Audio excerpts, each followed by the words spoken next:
மரத்தின் மேல் அமர்ந்திருந்த அவரை அவர்கள் 3 பேரும் பார்க்கவில்லை. பார்க்க வழியில்லை. அவரோ கூர்மையாக பார்த்தபடியே இருந்தார். இடுப்பில் அடுப்படி சமையல்காரர்கள் அணிந்திருப்பது போல மிக அழுக்கான ஒரு வேட்டி. முடிவெட்டிக் கொள்வதை பற்றி அவர் யோசித்து கூட பார்த்ததில்லை. என்னும் அளவு தலையிலும் தாடையிலும் புதர் போல முடி. அவர் மேலிருந்து பார்த்து கொண்டிருக்கும் பொழுதே கீழே அனிருத், வினோத், மது என்று மூவருக்கும் எதிர் திசையில் வன இலாக்கா அதிகாரி ஒருவரும் அவரோடு வாட்சர் ஒருவரும் நடந்து வந்த வண்ணம் இருந்தனர். மூவரும் தேங்கி நின்றிட அவர்களும் ஏறிட்டனர். வன இலாக்கா அதிகாரியின் காக்கி உடுப்பும் கழுத்து மஃப்லரும் இடுப்பு பெல்ட்டும் அதில் அடங்கியிருந்த துப்பாக்கியும் மூவருக்கும் அவர்களை புரிய வைத்துவிட்டது. அவர் பார்வையே, யார் நீங்க, எங்க போறீங்க என்று கேட்டது. சார், நாங்க சென்னையில இருந்து வரோம் என்று ஆரம்பித்தான் வினோத். இவங்க என் ஃப்ரெண்ட்ஸுங்க. இவன் பேர் அனிருத், இவ பேர் மதுமிதா. ஹலோ சார், நான் சேனல் 4ல கிரியேட்டிவ் செக்ஷன்ல ஒர்க் பண்றேன் என்றபடியே தன் விசிட்டிங் கார்டை எடுத்து விசிக்கென்று நீட்டினாள் மதுமிதா. ஓ, நீங்க மீடியா குரூப்பா என்று அந்த விசிட்டிங் கார்டை ஒரு சிண்டி விட்டார். எஸ் சார், உங்களை பத்தி நான் தெரிஞ்சுக்கலாமா? என்னம்மா பேட்டியா? என் பேர் விக்ரமன், ஆபீசர். இவர் வாட்சர் கோவிந்தசாமி. அவர் பேச அவள் பேச வினோத் வெறுத்து போக தொடங்கினான். மது, நமக்கு நேரமாச்சு, நாம போகலாம். சாரி சார் என்று அவளை கழித்தவனாய் அந்த ஆபீசருக்கும் சாரி சொன்னான். அவளும் நெளிந்தாள். நேரமாச்சா? அப்போ இந்த பக்கமா யாரையாவது பார்க்க போறீங்களா? எனக்கு தெரிஞ்ச ஒரு பழையன் குடிசை கூட இந்த பக்கம் கிடையாதே. தெரியும் சார், நான் ஈவினிங் இருட்டுறதுக்குள்ள ஒரு 5 மைல் தூரமாவது நடந்து திரும்பணும். இங்கேதான் 5:30க்கே இருட்ட தொடங்கிடுமே, அதனாலதான் அப்படி சொன்னேன்.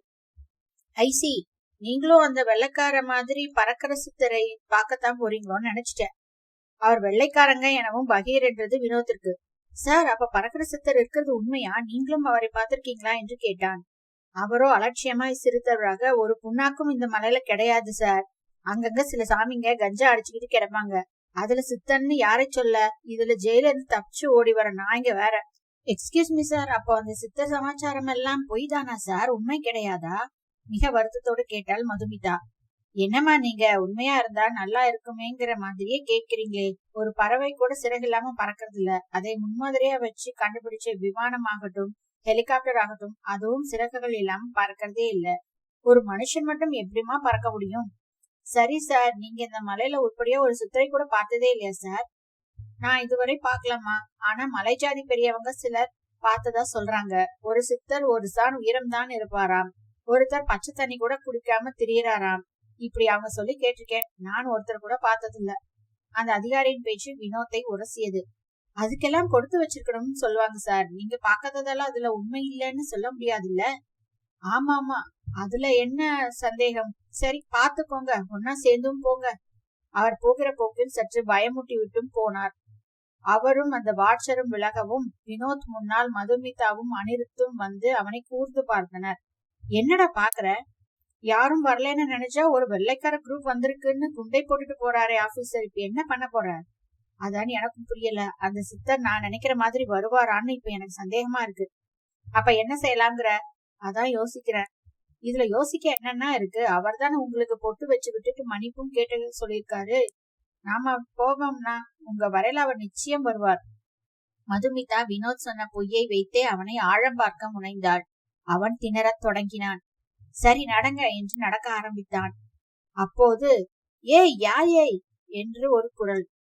ஆனால் யாரையும் காணவில்லை. நிஜமாலுமே மதுமிதாவிற்கு பயமாகிவிட்டது.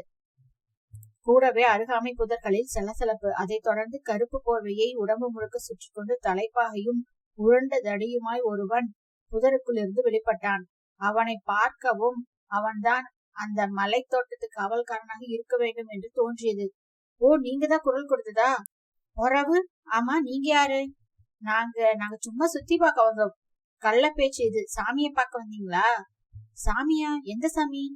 எந்த சாமியா? சரிதான், சுத்த சாமியத்தான். ஆமாம், அவர் வர சொல்லிதான் வந்திருக்கோம். மதுமிதா அவனை சமாளிக்க தயாரானாள். அதுதான் எனக்கும் தெரியுமே, உங்களை கூட்டியாரத்தான் என்னையும் அனுப்பியிருக்காரு. என்ன, சாமி உங்களை அனுப்பியிருக்காரா? ஆமா, சென்னப்பட்டினத்துல இருந்து வாரவங்க நீங்க தானே? ஆமாம். வினோதமான பேரு. இதுல யாருக்கு? வினோதமான பேரா? வினோத்னு தான் பேரு. அது இவருக்கு. அப்ப நீங்களே தான். சாமி சும்மா தொட்டுத்தான் காட்டுவாரு. நாம தான் நிச்சயத்தை புரிஞ்சுக்கிடணும். சரி சரி, என் பின்னாலேயே வாங்க. அந்த கருப்பு போர்வைக்காரன் அழைப்பை ஏற்பதா வேண்டாமா என்று வினோத்திற்கே சற்று தயக்கமாக இருந்தது. ஆனால் அவன் தன் பெயரை குறிப்பிட்டு சொன்னது சற்று நம்பிக்கை தந்தது. அதே சமயம் கனவு அது இது எல்லாமே பொய்யான கற்பனைகள். அதில் வரவே வராத நிலையில் இப்போது மட்டும் எப்படி கூப்பிட முடியும்? அவனுக்குள் அவன் பொய்யே அவனுக்கு தடையாக இருந்திட மதுமிதா துணிவாய் அவனோடு செல்ல காலெடுத்தாள். வினோத் மட்டும் தயங்கி தயங்கி நின்றான். வாடா, ஏன் மரம் மாதிரி அப்படியே நிக்கிறா என்றான் அனிருத். இல்லடா, எனக்கு என்ன செய்யறதுன்னே தெரியல. நான் உங்களை கூட்டிட்டு போக பார்த்தா இவன் நம்மையே கூட்டிகிட்டு போக வந்திருக்கான். நான் இவனை முன்ன பின்ன பார்த்ததே இல்லையடா. சரி, நீ இப்ப என்ன சொல்ற?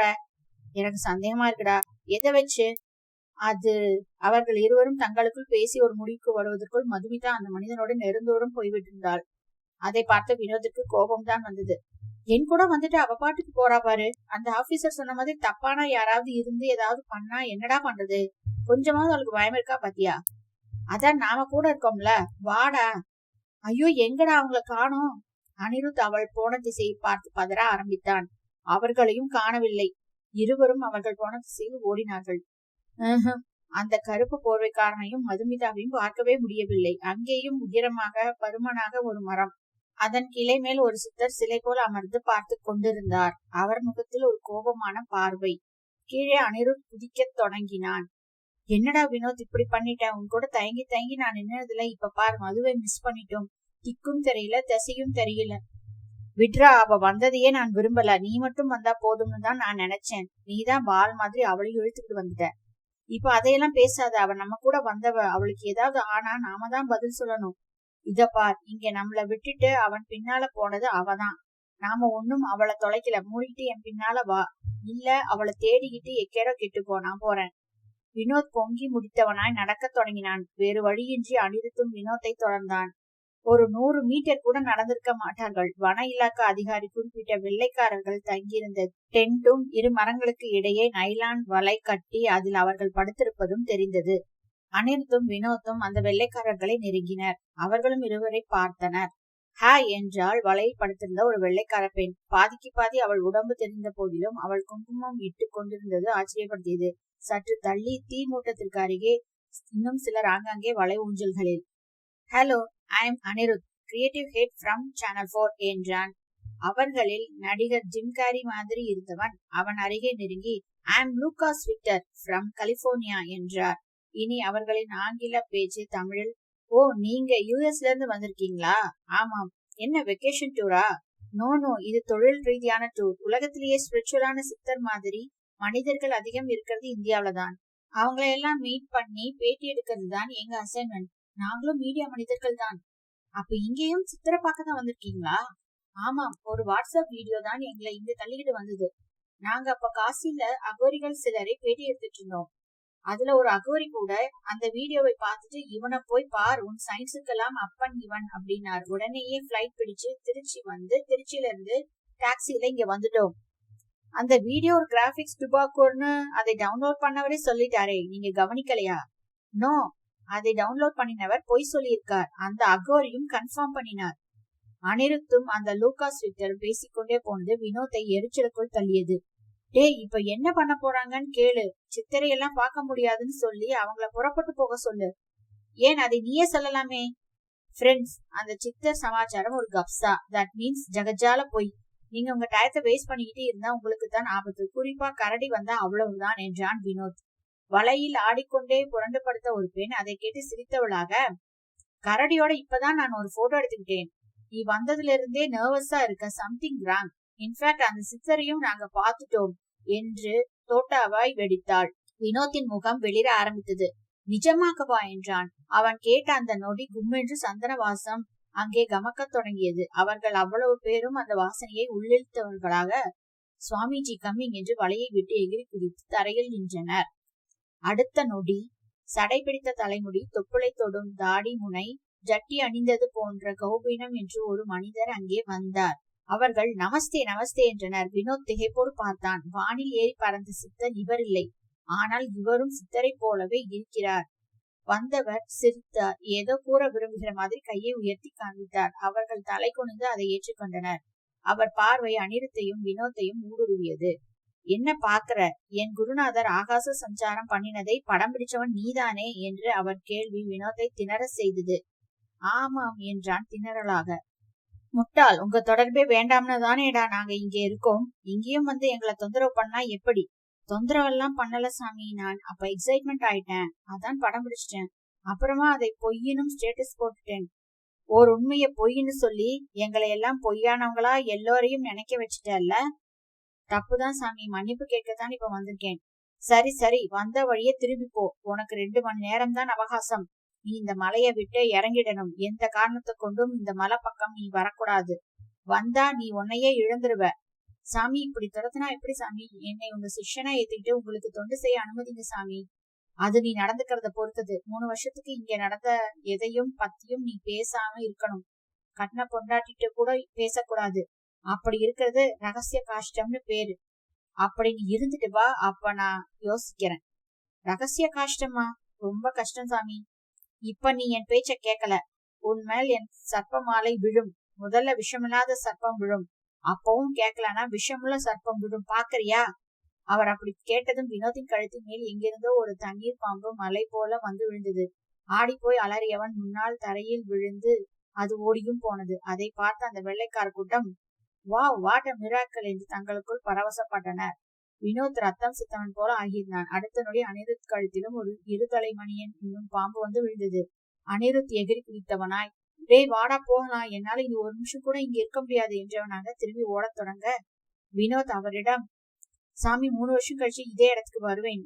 அதுவரை நீங்க சொன்ன மாதிரி இந்த மலையை உங்க குருவை நினைக்க கூட மாட்டேன். ஆனா நீங்க வாக்கு மாறிடக்கூடாது. இது சத்தியம் சாமி, சத்தியம் என்று சொல்லிக் கொண்டே ஓடினான். மரமேல் அமர்ந்திருந்த ஒரு சித்தர் அதை பார்த்து சிரித்தார்.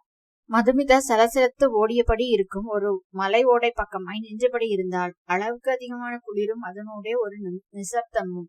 அப்படி ஒரு அமைதியை அவள் உணர்ந்ததே இல்லை. அந்த கருப்பு போர்வைக்காரன் இதுவரை அழைத்து கொண்டு வந்துவிட்டு மாயமாகி விட்டிருந்தான்.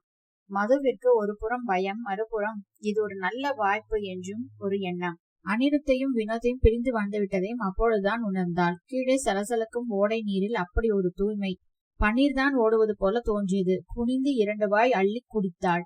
இடுப்பு மடிப்பில் உள்ள செல்போனை வெளியே எடுத்து அந்த சூழலை புகைப்படம் எடுத்துக்கொண்டாள். மணிமணியாக வந்தது படங்கள். பார்க்க பார்க்க ஆசையாக இருந்தது. ஒரு படத்தை பார்க்கவும் குப்பென்றது. கம்பீரமாய் ஒரு பாறை மேல் சிரித்தபடி நின்று கொண்டிருந்தார் அந்த பறக்கும் சித்தர். முன்பு தான் புகைப்படம் எடுத்த போது கண்ணில் படாதவர் கேமராவில் பதிவானது எப்படி? வேகமாய் திரும்பி அந்த பாறையை பார்த்தாள். அவர்தான் நின்று சிரித்துக் கொண்டிருந்தார். மதுவிற்கு உச்சியிலிருந்து பாதத்திற்கு ஒரு மின்னோட்டம் ஏற்பட்டது. சாமி என்றால் அவரோ அங்கிருந்து என் பின்னால் வா என்பது போல நடந்தார். மதுவும் அவரை தொடர்ந்தாள். பாறை கற்கள் பனிக்கட்டிகள் போல ஜில்லிட்டன. அவர் குகை போன்ற ஒன்றன் முன் நின்றவராய் மது வருகிறாளா என்று பார்த்தார். அவள் வந்து கொண்டிருந்தான் இருந்தாள். ஆனால் தேங்கி தேங்கி. வாமா, அவர் வாய் விட்டார். பின் குகைக்குள் நுழைந்தார். உள்ளே அழகாய் குழவி கணக்காய் ஒரு சிவலிங்கம். அதன் தலை மேல் ஒரே ஒரு செம்பருத்தி பூ. பக்கவாட்டில் ஒரு தீவட்டி எரிந்தபடி இருந்தது. அருகிலேயே படுக்க முடிந்த அளவுக்கு ஒரு பாறை. அதன் மேல் மான் தோல் விரித்து கிடந்தது. அவர் அதன் மேல் பத்மாசனத்தில் அமர்ந்து கொண்டவராக எதிரில் இருந்த ஒரு பாறையை காட்டி உட்காருமா என்றார். மதுவும் அமர்ந்தாள்.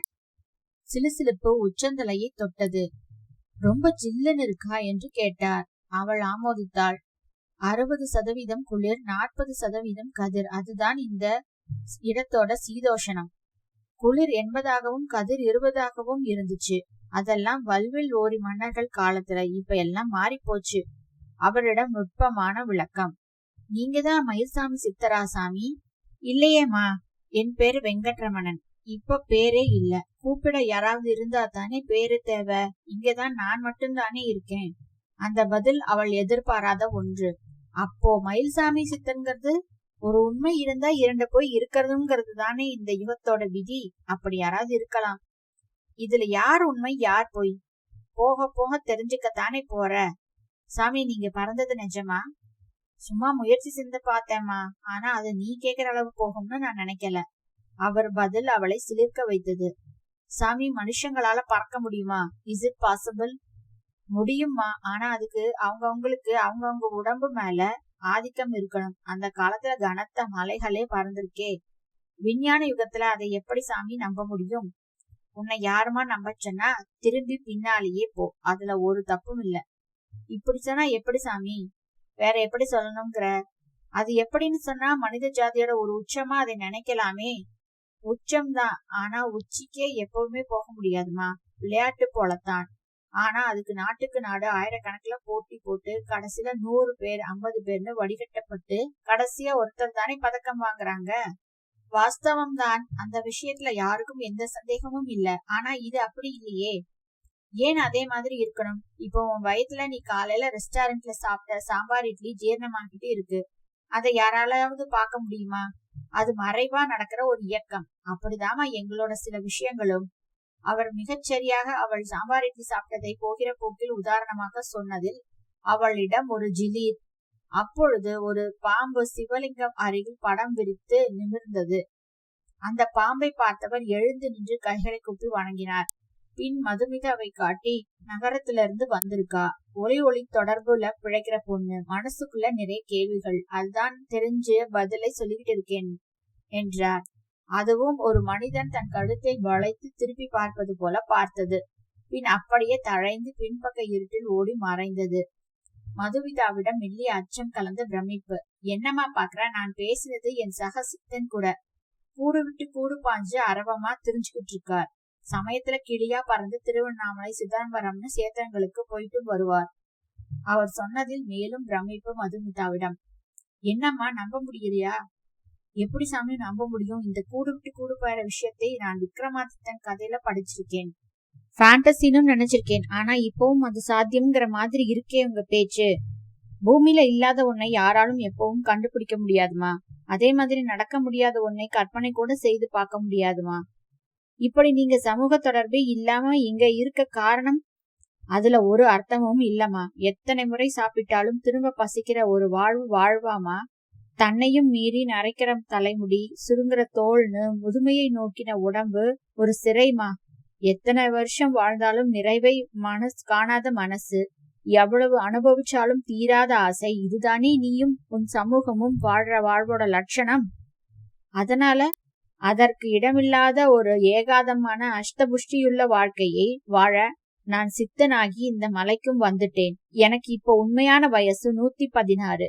பார்த்தா அப்படியா தெரியுது? நிஜமாவா? உன்கிட்ட போய் சொல்லி எனக்கு ஆக வேண்டியது என்னமா இருக்கு? அவரின் பதில் ஒவ்வொன்றும் மதுமிதாவை யோசிக்கவே வைத்தது. அவர் பதில் கூறுவதற்காக யோசிக்கவே இல்லை. சட்டென்று வார்த்தைகள் வந்தன. அவர் முகத்திலும் ஒரு தனி ஒளி. இவ்வளவு பிரகாசமாக ஒரு முகம் இருக்க முடியுமா என்று கூட அவளுக்கு தோன்றியது. அதே சமயம் ஹோட்டல் அறைக்கு வந்து சேர்ந்திருந்த வினோத்தும் அனிருத்தும் பெருத்த ஏமாற்றத்தில் இருந்தனர். வினோத் ஜன்னல் வழியாக வெளியே தெரிந்த கொல்லிமலை பசுமையை பார்த்து கொண்டே இருந்தான். ஏண்டா இப்படியே எவ்வளவு நேரம்டா நிப்ப என்று அனிருத்தும் அவனை கலைத்தான். என்ன செய்ய சொல்ற? அந்த சித்தர் தான் என்னை கட்டி போட்டுட்டாரேடா. மண்ணா கட்டி. சரி, இப்ப என்ன பண்ண போற? என்னடா கேள்வி இது? புறப்பட வேண்டியதுதான்.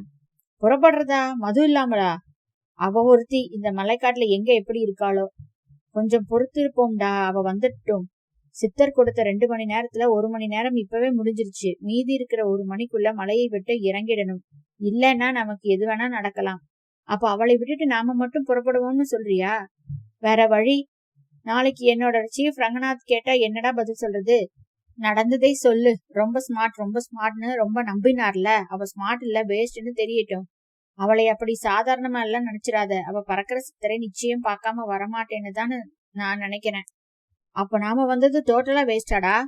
வேஸ்ட் எல்லாம் இல்ல, ஒரு 3 வருஷம் தள்ளி போயிருக்குன்னு வச்சுக்கலாம். அப்படியே தன் சூட்கேஸை எடுத்துக்கொள்ள தொடங்கினான். கிளம்பிட்டியா? அதான் 1 மணி நேரத்துல மலை விட்டு இறங்கிடணும்னு சொன்னனே. கொஞ்சம் பொறு, மது வந்துடட்டும் ப்ளீஸ். அவளால் நமக்கு தான் ஆபத்து, புரிஞ்சுக்கோ. விட்டுட்டு போறது அதை விட ஆபத்தாச்சே. அனிருத் அப்படி கேட்க அந்த சமயம் அந்த அரை ஜன்னல் கம்பி மேல் ஒரு சர்ப்பம் படம் விரித்திருந்தது. அதனிடம் பெரும் சீற்றம். அந்த சப்தமே இருவரையும் உதறல் எடுக்க வைத்தது. பாருடா, கழுத்துல விழுந்த பாம்பு ரூம்கே வந்து மறக்கிறத. இப்ப புறப்பட போறியா இல்லையா? அதற்கு மேல் அனிருத்தும் அடம் பிடிக்கவில்லை. குகைக்குள் மதுமிதா அந்த சித்தரிடம் கேள்வியாய் கேட்டுக்கொண்டிருந்தாள். அவரும் சளைக்காமல் பதில் சொல்லிக் கொண்டிருந்தார். அவருக்கு தெரியாதபடி இடுப்பு மடிப்பில் உள்ள செல்போன் ரெக்கார்டரை ஆன் செய்தும் விட்டு கொண்டாள். அப்படியே சாமி, பேச்சை விட அனுபவம் மேலானதுன்னு சொன்ன என் கருத்தை ஒத்துக்கிட்ட நீங்க எனக்கும் ஒரு அனுபவத்தை ஏற்படுத்துங்க, செய்வீங்களா என்று கேட்க அவர் சிரித்தார். சிரிச்சா என்ன சாமி அர்த்தம்? உனக்கு நான் கைலாச தரிசனத்தையே கூட காட்ட முடியும். ஆனா நீ எதுக்கு வந்தியோ அது நிறைவேறாம போயிடும். பரவாயில்லையாமா? ரைட் சாமி, நான் தயார். எனக்கு எதுவா இருந்தாலும் நேரடி அனுபவம் தான் முக்கியம். அப்ப சரி, நான் சொல்ற மாதிரி எல்லாம் செய். முதல்ல சமதளமான இடத்துல பத்மாசனத்துல உட்காரு. ரைட். அப்புறம் பிராணாயாமம் பண்ண தெரியுமா? தெரியும். அதை 10 தடவை செய். அவளும் அவ்வாறே செய்தாள். அவள் எதிரில் அவளைப் போலவே பத்மாசனத்தில் அமர்ந்தவராக தன் வலது ஆள்காட்டி விரலை நீட்டி அவள் நெற்றி பொட்டை தொட்டார். அவளுக்குள் மின்சாரம் பாய்ந்தது போல இருந்தது. அப்படியே சிறு அழுத்தம் கொடுத்தவர் கையை உயர்த்தி அவள் தலைமேல் வைத்தார். நெற்றியில் குங்கும தீச்சலும் விழுந்தது. அடுத்த சில நொடிகளில் அவளிடம் ஒரு வித மயக்க நிலை. ஆனால் மனமோ விழித்திருக்கும் நிலையில் அவளும் அந்த சித்த புருஷரும் வானில் பறந்தபடியே இருந்தன. சில நிமிடங்களிலேயே கைலாசகிரியும் மானசரோவர் ஏரியும் தெரிய தொடங்கியது. ஏரியின் கரையில் அவரும் அவளும் இறங்கி நீரில் காலை வைத்தனர். சிலுசிலுப்பில் உச்சி தெரித்தது. ஸ்படிகத்தை விஞ்சிய தண்ணீர் 10 அடி ஆழத்தில் கிடந்த ஒரு ரூபாய் நாணத்தை துல்லியமாக காட்டிற்று. அவர் முன்னால் நடந்தார். அவள் பின்னால் தொடர்ந்தாள். குறிப்பிட்ட இடத்தில் இருந்து பார்த்தபொழுது கைலாசகிரி பொன்மயமாய் ஜொலித்தது. அவள் மேலே சிலிர்த்து கண்களில் கரகரவென்று கண்ணீர் வழிந்தது. அவளும் தன்னை மறந்து நமச்சிவாய ஹரஹர மகாதேவா என்று உச்சரித்தாள். அடிவாரத்தின் கடைசி வளைவை வினோத் தன் காரில் எட்டிய பொழுது மாலை இருள் சூழ்ந்து தொடங்கியிருந்தது. சாலையோர கைப்பிடி சுவர் ஒன்றின் மேல் படுத்தபடி இருந்தால் மதுமிதா. காரில் வேகமாய் அவளை கடந்துவிட்ட நிலையில் திரும்ப பின்னால் வந்து பார்த்துவிட்டு காரில் இருந்து இறங்கினர் வினோத்தும் அனிருத்தும். நெருங்கி சென்று பார்த்த பொழுது சந்தேகமே இல்லை, அது மதுமிதா தான். என்னடா இவ இங்க இருக்கா, அதுவும் தூக்கத்துல? பேசாத, முதல்ல எழுப்பு. மது, ஏ மது, எந்திரி. அவர்கள் எழுப்ப அவளும் எழுந்திருந்தாள். கண்களை கசிக்கிக் கொண்டே அவர்களை பார்த்தாள் மது. மது, நீ எப்படி இங்க என்று அனிருத் கேட்டான். இங்கேனா? இது மானசரோவர் இல்லையா? இது எந்த இடம்? மானசரோவரா? சரிதான். என்ன மரகிற கரண்டு போச்சா? நீ அந்த போர்வை சுத்தின பின்னால போனே, ஞாபகம் இருக்கா? ஆமா, ஆனா அதுக்கு பிறகு நான் சித்தரை பார்த்தேனே, அவரும் என்ன கைலாசகிரிக்கு கூட்டிட்டு போனாரே. நான் சிவ தரிசனம் கூட செஞ்சேனே. எங்க? இந்த கைப்பிடி சுவர் மேல படுத்துக்கிட்டா. இது எந்த இடம்? கொல்லிமலை அடிவாரம். எப்படி இங்க வந்த? வழி தெரியாம குழுக்கு வழியில பூந்து வந்திருப்ப. அதுக்காக கைலாசகிரி சிவ தரிசனம்னு எதுக்கு போடா விடுற? அப்போது ஜீப்பில் முன்பு அவர்கள் சந்தித்த வன இலாக்கா அதிகாரி விக்ரமனும் அவர்களை கடந்து சென்றவராக திரும்ப வந்தார். நான் உங்களை மேல பார்த்தனே, நீங்க தானே? ஆமா சார், நாங்களே தான். இங்க என்ன பண்றீங்க? அது ஏன் சார் கேக்குறீங்க? எங்களுக்கு ஒரு அனுபவம்னா இதோ இந்த மதுவுக்கு ஒரு தனிவித அனுபவம். கொஞ்சம் புரியும்படி சொல்லுங்களேன். வினோத்தும் நடந்ததை கூறி முடித்தான். உடனேயே அந்த அதிகாரி முகத்தில் சலனம். வேகமாக இருந்த லேப்டாப்பை எடுத்து திறந்தவர் பேனட் மேல் அதை வைத்து ஆபரேட் செய்தவராக போட்டோ கேலரிக்கு சென்று போட்டோ ஒன்றை காட்டி, இந்த போட்டோவில் இருக்கிறவன் ஒரு ஆயுள் தண்டனை கைதி, தமிழன், ஆனா மும்பை ஜெயில இருந்து தப்பினவன். இவன் பேர் மகேந்திரா. இங்க மலையில சித்தனா நடமாடுறதா ஒரு தகவல் இருக்கு. சார், இவனே தான் சார். அப்போ அவன் இங்கதான் இருக்கான். நாங்க இனி விடமாட்டோம். அப்போ இவன் கிரிமினலா சார்? சித்தன் இல்லையா? சித்தனா? எத்தன்னு சொல்லுங்க. எத்தன்னா? எப்படி சார்? எங்க கழுத்துல பாம்புக வந்து விழுந்துச்சே. சித்தன்கிற பேர்ல மரம் மேல அவன் ஆட்கள் உட்கார்ந்துகிட்டு தூக்கி போட்டிருக்கலாம் சார். பறக்கிற சித்தரை நான் படம் எடுத்தேன், அது நிஜம். இவன் அவரோட சிஷ்யன்னு சொன்னான். வினோத் விடைத்தான். ஆமாம் சார், நானும் அந்த பறக்கிற சித்தரை பார்த்தேன். அவர் என்னை கைலாச யாத்திரைக்கே கூட்டிகிட்டு போயிட்டு வந்தார். என் நெற்றியில குங்கும தீச்சல் அவர் வச்சதுதான். எனக்கு மட்டும் இல்ல, எங்க சீஃப் ரங்கநாத் சாருக்கும் வச்சு விட்டுருக்கார். மதுமிதாவும் ஆமோதித்தாள். அது எனக்கு தெரியாதம்மா. இந்த மலையில நிஜமான சித்தர்களும் இருக்கலாம். அதுல ஒருத்தரா அவர் இருக்கலாம். ஆனா இவன் எத்தன், சந்தேகமே இல்ல. சேனல் அலுவலகம். தான் ரெக்கார்ட் செய்த பேட்டியை மதுமிதா போட்டு காட்டிய பொழுது ஹரஹர மகாதேவா என்கிற வாய்ஸ் தான் திரும்ப திரும்ப கேட்டது. அங்கே அவள் மணிமணியாக எடுத்த போட்டோக்களும் கரெக்ட் ஆகியிருந்தன. அனிருத் கேலியாக சிரித்தபடியே எழுந்து சென்றான். மதுமிதாவிற்கு ஏமாற்றமாக இருந்தது. இடைவெட்டியது ரங்கநாத்தின் பேச்சு. மது, நீ பொய் சொல்லல. உன் அனுபவமும் நிதர்சனம்தான். நான் அதை நம்புறேன். சித்த அனுபவங்களை நாம் யாருக்கும் நிரூபிக்க தேவையில்லை. இது மாய உலகம். ஆனா உனக்கும் எனக்குமான அனுபவத்தை மாயான்னு சொல்லும், கேலியும் செய்யும். சொல்லிட்டு போகட்டும், அதுதான் உண்மையில நல்லது. நாம சேனல் மனிதர்களா இல்லாம தனிப்பட்ட ஒரு இறைத்தேடல் கொண்டவர்களா யோசிச்சா உனக்கு இது புரியும். என் நெற்றி குங்குமம் இன்னைக்கு காலையில தான் தானா போச்சு. உனக்கும் 2 நாள்ல போயிடும். ஆனா மனுஷ வாழ்க்கையோட ஒரு மறுபக்க அனுபவத்திற்கு 2 பேருமே ஆளாகி இருக்கோம். இந்த அனுபவம் போக போக நம்மை புடம் போடலாம். பார்ப்போம். அவர் சொல்லி முடிக்கவும் ஒரு வினாடி அவர்கள் முன் அந்த பறக்கும் சித்தர் தோன்றி மறைந்தார் போல இருந்தது. மதுமிதா எதுவும் பேசாமல் நமச்சிவாய நமச்சிவாய என்றால் உணர்வு பூர்வமாய்.